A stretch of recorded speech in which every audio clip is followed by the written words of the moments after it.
Pisces Sun and Rising. Welcome to a video where I talk about the changes starting in March 2023 and how they affect you as it pertains to Saturn going into Pisces for the first time in almost 30 years and Pluto going into Aquarius for the first time in 200 and something years.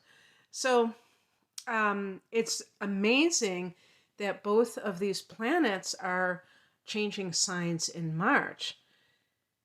And for Pisces, Saturn is going into your first house. So you've had kind of like that dark night of the soul with Saturn in Aquarius for the past few years. And that has been in your 12th house. The 12th house is the house that you rule. So I have said that I don't think that Pisces people necessarily find it challenging as maybe some other signs to have Saturn in their 12th house or to have any planet in their 12th house. But because of the nature of Saturn, it still could have been very sobering. And actually in almost a literal sense, we could say that that's true because the 12th house represents self-undoing, meaning self-destructive tendencies within a person. And because Pisces, your ruler Neptune, and the 12th house represent past lives, karma, and the soul itself, this could mean that certain traits are being carried over from other lifetimes that are of a destructive nature. And it's just like more of the same. Even though somebody has gone into a new lifetime, they are still, dealing with the same old issues. So the bottom line is that I feel as though some of you may have gotten your acts together as it pertains to addictions or other negative patterns that have kept you from living the life that you want to lead. And this could even be on the emotional level. If you have tended to feel like a victim and carried yourself in that way, and you saw certain things manifest, Saturn may have kicked you in the butt a little bit about that and made, however that has transpired for you, and you've learned to stand up for yourself and take responsibility for yourself, which is a big one, I think, with the 12th house, because part of victimization is feeling as if things are happening to you and you don't really have any control over them. And being able to see your part in situations, even if you were,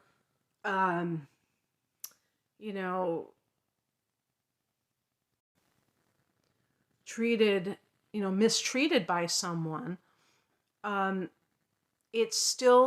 still can be things that you look back on and say, wow, I allowed myself to be talked to in a disrespectful way for so long, and it just kept escalating.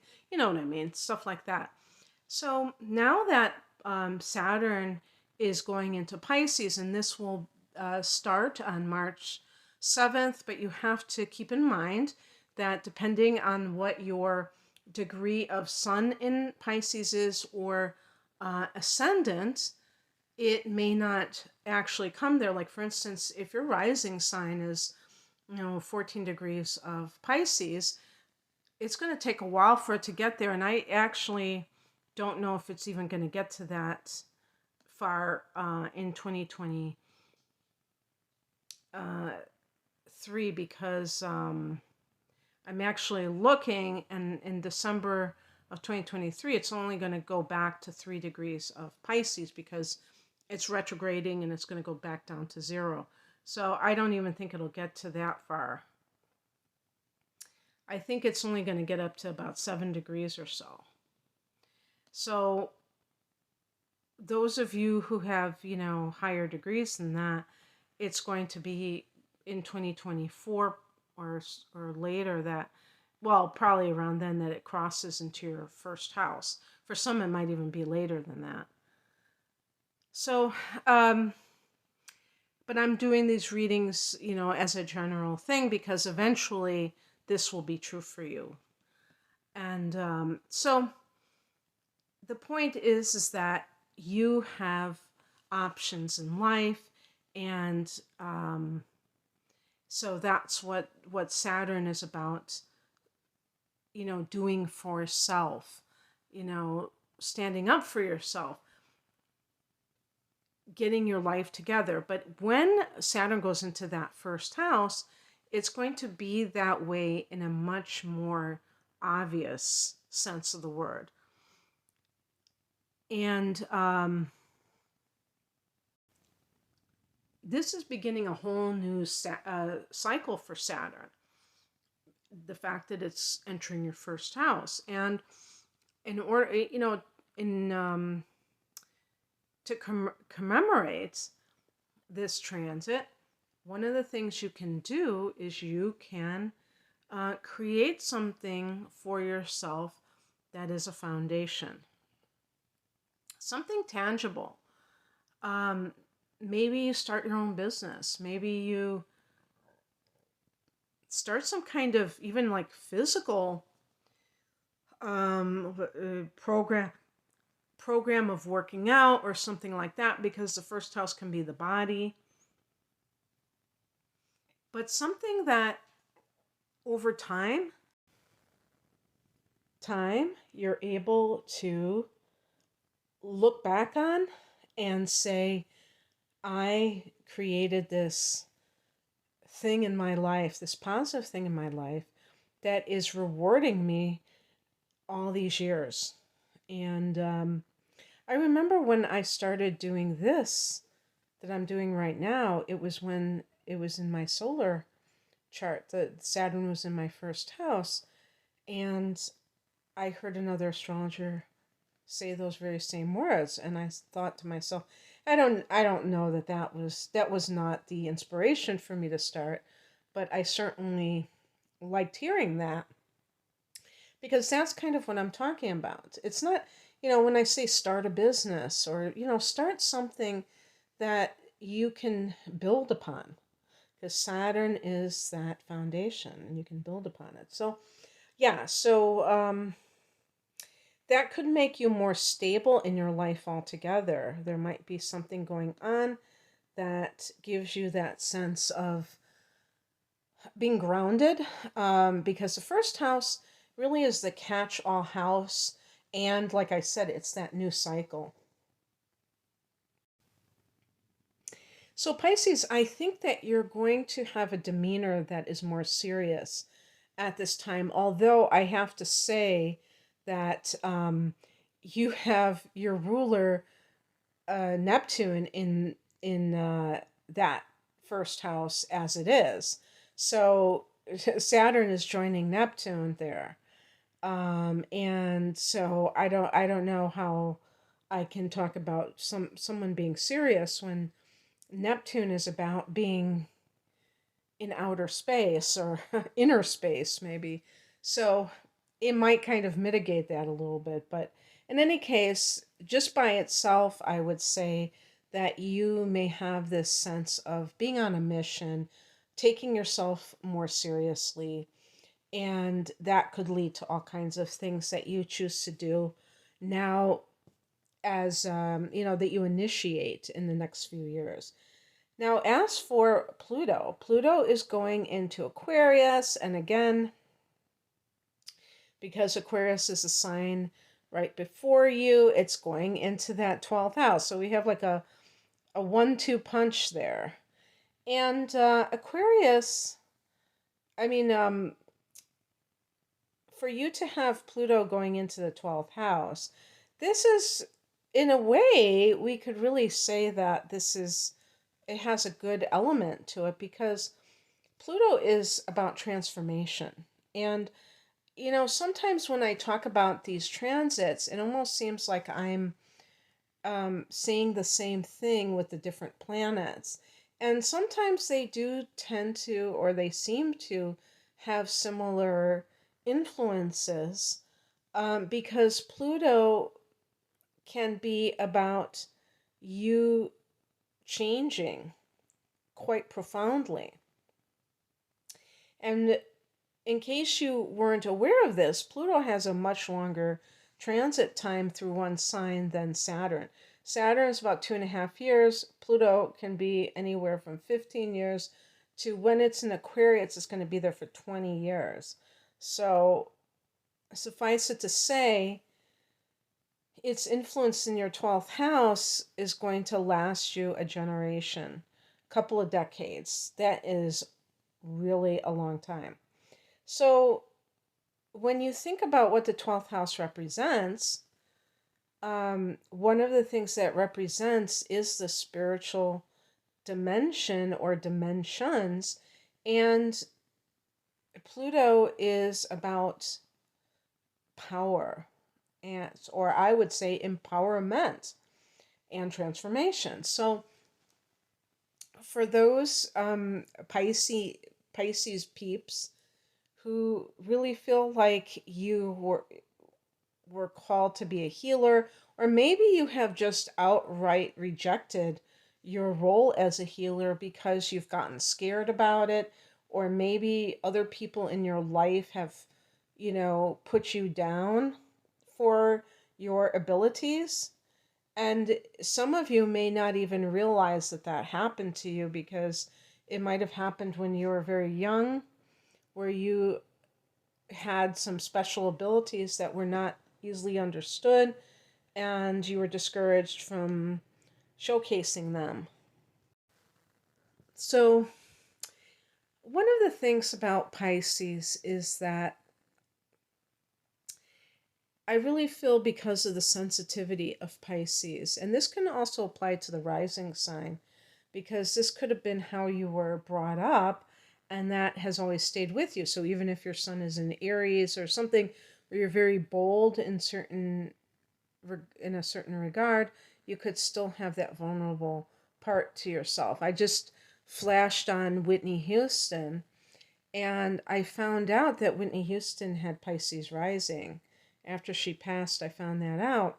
Her sun was in Leo and her moon was in Aries. And she had that masculine side to herself, was very kind of like in your face and, take charge. But then I saw that vulnerability, and I didn't realize that she was a Pisces rising till I looked it up. And then it made perfect sense. And so anybody who thinks that if somebody is like a fire sign, that they're just automatically invulnerable, that's not true.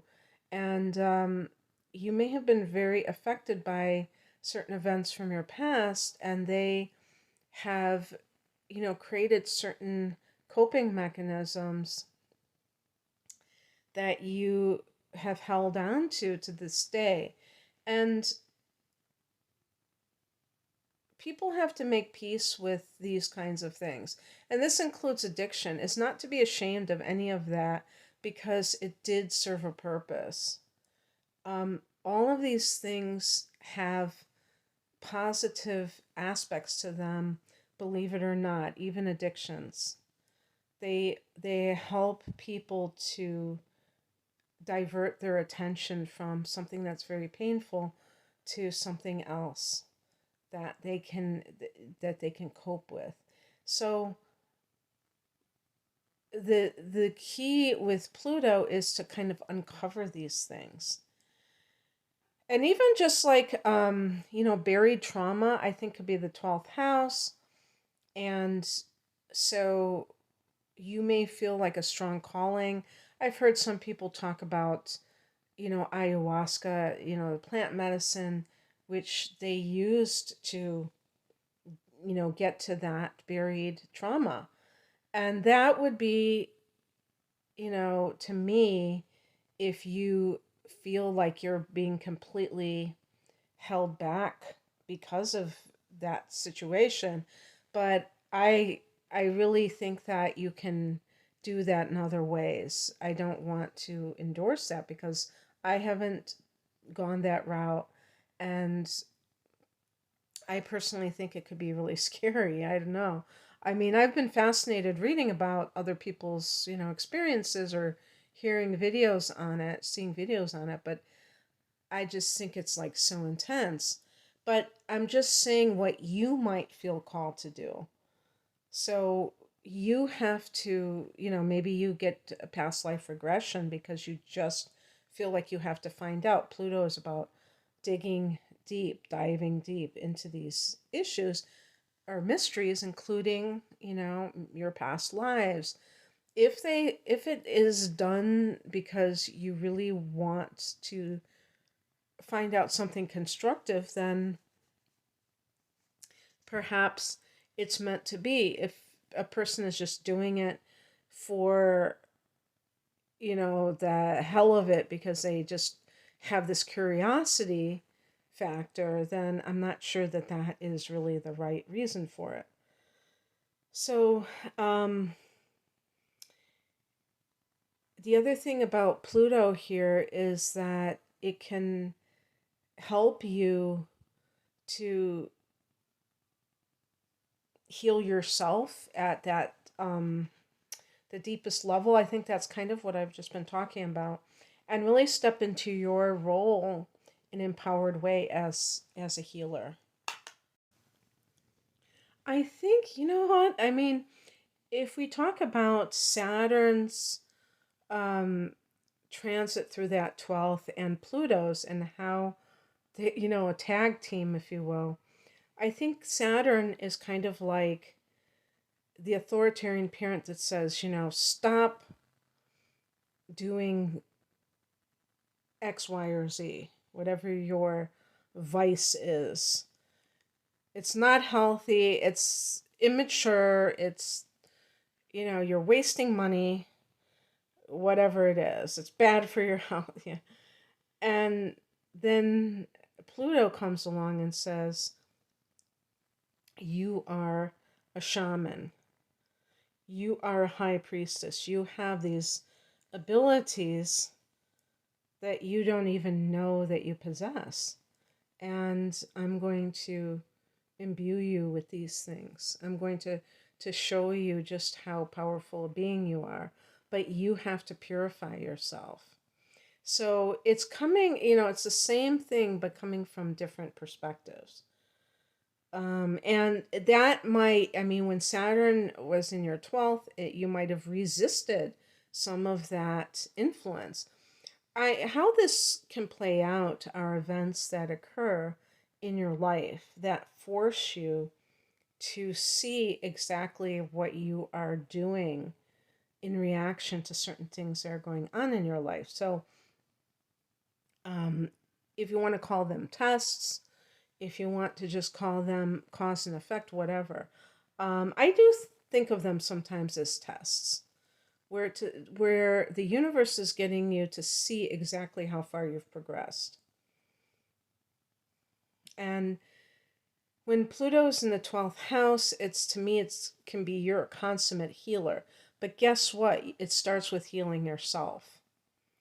And the more that you embrace that, Pisces, the less that you run away from the responsibility that you have of becoming the best version of yourself, of embracing transformation instead of saying that you don't want to um,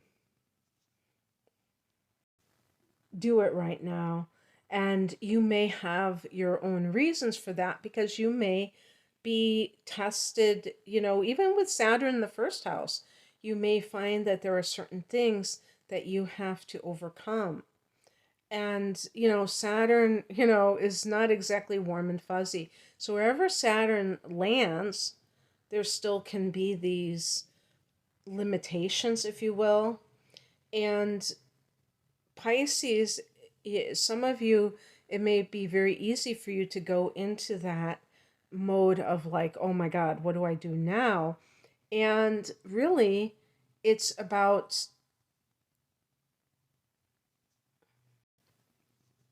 refusing to play the victim. And one of the things that I really feel with Pluto in the 12th house is that you can purge karma, because Pluto is about purging too. So you can purge karma, but it's not this random bad luck or bad, lifetime that you've had. It's about um, letting go more than anything else, as far as I'm concerned. And it's like letting go of the need to continue your suffering. And it's almost like, and it can be in some cases, self-abuse. And this is just an example. I mean, I don't have this transit happening, but I just think that this is part of human nature sometimes, where, like, just the other day, sometimes I've been getting into these um bad patterns of going to bed too late. And a lot of times I will take coffee, lattes, whatever, late in the afternoon. And, like, duh, you're going to stay up, half the night if you do something like that. But I find that it's very hard in that moment to not do it. It's almost like I'm walking straight into this situation that I know is going to lead to me feeling like crap the next day. And it's like, on one level, I say, I don't care. And so to me, that's a form of self destructive behavior. Maybe it's like on the mild end of things. But really, I mean, it can add up. I mean, if you do that often enough, you can really feel run down. So today, I knew that there was something important that I want to do tomorrow, and I resisted temptation, and I had something that was not as heavily caffeinated, because I made a conscious choice. And there are people that will find it very hard to do that, because they have allowed themselves to be so lax in their um, standing firm and taking control of their lives. Pisces, because you are ruled by Neptune, you can have very porous boundaries, and that can include with with yourself, where you don't even tell yourself no, let alone somebody else. That means that you just, like, can do what you feel like doing in the moment, and it could be self-destructive. But Pluto here can also uncover those motives. Why are you doing it? That can be super important sometimes, because if you don't know why you're doing what you're doing, it's very hard to alter that. So, anyway, this can be a very powerful combination to have Saturn in the first house and Pluto in the 12th house. It's like the universe has you covered. These two very challenging planets and transits, houses that they are transiting through, are like bookends. One is the last house, one is the first house, and they're dealing with endings and beginnings in a profound way, because these are not 6-week transits like, Mars, or even less with Venus. These are going to be happening for years. So anyway, I hope that you're stoked, Pisces, for these transits. And if you would like me to look at your chart and see exactly when they're going to go there, I mean, if they're not within this year, I don't do readings where I look several years in advance, but I do see what is going to happen for the next 12 months. I also analyze natal charts. To me, that is the most important thing, is not what the transits are, but what did you come here to express, and are you actually suppressing it instead of expressing it? So I have different readings that you can find out about, including some package deals. The link is below, and I thank you for listening. Bye.